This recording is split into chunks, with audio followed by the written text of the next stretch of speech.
Welcome to Early Years Weekly number 24.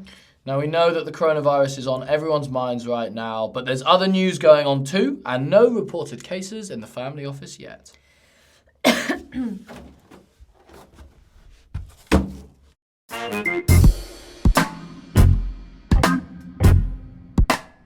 Hi everyone, and welcome to Early Years Weekly. We've got a packed schedule this week, and we're kicking off with the reception baseline assessment. Now, for those of you who don't know, the reception baseline assessment is this new assessment that's being brought in to establish a baseline for child progress throughout primary school. And the government have announced this week that they're going to go ahead with the full rollout in September 2020, saying they have reliable data that it works for what they want. However, at the same time, we've had a pretty worrying report come out that's suggesting that teachers are still really not happy with it. So the research in this report was commissioned by National Education Union and University College London, and it basically combines a survey of teachers alongside case studies involved in the pilot. The research reiterates that teachers want this baseline to be scrapped. It simply does not provide an accurate assessment of a child's ability, and it actually harms children. So some figures, 50% of teachers think it has a negative impact on children. There was mention of anxiety and discomfort, and children are scared of getting it wrong. 80% of teachers think it does not provide an accurate picture of attainment, and 83% think it increases workload. So with the government announcement that they're going to go ahead with it, it's kind of difficult to see what's going to change, but the situation's not good. I think it was nicely summed up by the Joint General Secretary, Mary Boosted, who said the experts at British Educational Research Association have said it's not possible to test 4-year-olds and get reliable data. And now in this report, teachers' lack of trust in the baseline is all too clear. So next up, we've had an amazing response to our interview with Julian Grenier on development matters. It's been featured in NDNA, Nursery World, and other places too.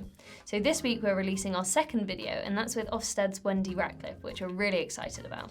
So that should be coming out later today, and we talked about lots of things. We talked about what's new, how it's been going with the new inspection framework, how the day is different, how the reports themselves are different, and also delved a little bit into how we can change the kind of fear that many practitioners and managers and leaders feel about Ofsted.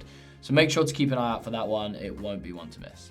So the third story of the week is all about the Coram Family and Childcare Costs Report. Now this is in its 20th year. It's an annual survey they do of parents. And they've found that childcare costs for under twos for 25 hours a week have risen by 5%, which is a lot more than inflation. On top of that, they also revealed a bit of a postcode lottery around price and availability. For example, just over half of local authorities say that they have enough available childcare for the parents or for working parents. So this article outlines some things they recommend. So they recommend reforming universal credit to stop it locking parents out of work, regularly reviewing funding rates, extending the 30 hours to parents who are in training, doubling early years pupil premium, and reallocating the underspend on tax-free childcare to elsewhere.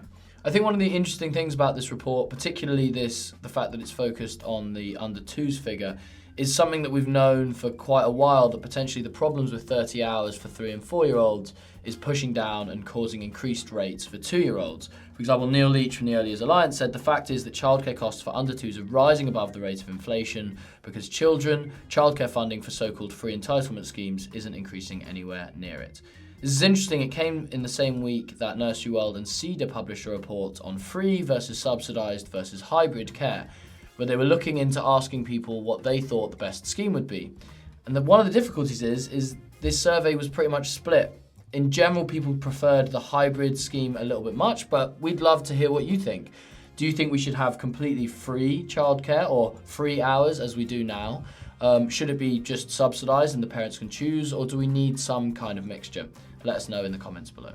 So last week, we weren't exactly sure who was in charge of early years. Nick Gibb, the schools minister, seemed to be carrying on, but we also saw Vicky Ford promoted to Children's and Families Minister. But this week, we've had a little bit of clarification about how they're going to split up the early years roles. Yeah, so it seems that Gibb will keep control of early education curriculum and teaching quality, and Ford will move in and take on early years policy and childcare. So this includes the likes of funding, providers, workforce, children's centres, home learning environment, and childcare entitlements.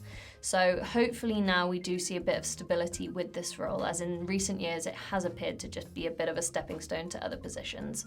Finally this week, we had an interesting survey come out that's revealed that 1 in 7 parents think it's a nursery's responsibility to help their children learn to speak and to develop conversational skills rather than their own responsibility.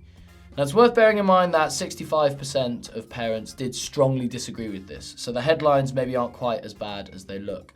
Another interesting fact to come out was that 1 in 4 parents said they do struggle to find time for play and activities at home. Yeah, so a really interesting survey with equally interesting results. So we recommend you check out the full thing. And it's also interesting to hear what you guys think. Do you think it is a responsibility on the nursery's part? Is it shared, or is it on the parents? Please leave what you think in the box below.